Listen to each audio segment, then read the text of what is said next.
So I have owned the Sony FX3 since June of 2021, and it has been my main video camera for weddings, commercials, and personal projects. And it is genuinely my favorite camera that I have ever used and owned. The image looks great, the autofocus is reliable, and the option to be able to get clean, usable images at high ISOs is incredibly helpful on wedding days. The top handle works well. It is not super robust, so I always treat it carefully. You can see I've put some additional plates on here from small rig to make it more robust. I've also got the FX3 in a small rig cage, so I definitely have built it up just a little bit. But that said, the audio quality that you're getting out of the top handle is wonderful. You can see you've got the XLR ports here. You've got all of the audio dials here under this little flap to protect it. You've also got some different input options over right here. So top handle is good. Just be sure that you are taking care of it. Now, I love having all of the high frame rate options like 4K up to 120 frames a second or HD up to 240 frames a second. Typically, though, I'm shooting at 24, 30, or 60 frames a second for most projects. Both HD and 4K look really good. The menu system, while definitely full of a ton of options, is nicely laid out and easy to navigate. It's the newer Sony mirrorless menu, just fantastic menu.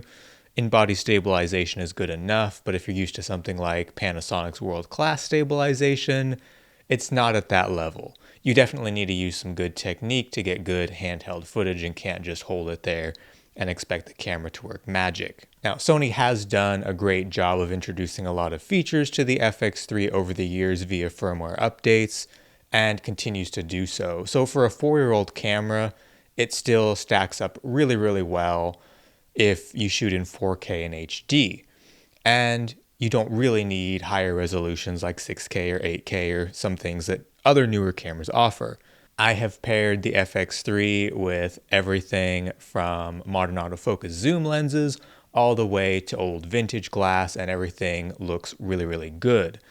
When compared with the Sony FX6, you're getting virtually the same image. The only downside is, of course, the lack of built-in ND filters, and if you want a bigger body with more of the buttons on the actual body of the camera, the internal ND is really nice, but screw-on ND filters can easily work around this. Now, if I compare the FX3 to the FX30, the FX30's 4K image is sharper due to the 6K sensor downsampling to 4K, but the image process makes the HD look noticeably softer on the FX30. The FX30 is also an APS-C sensor versus the full frame sensor of the FX3. The bodies, though, are built exactly the same and they pair really, really well together.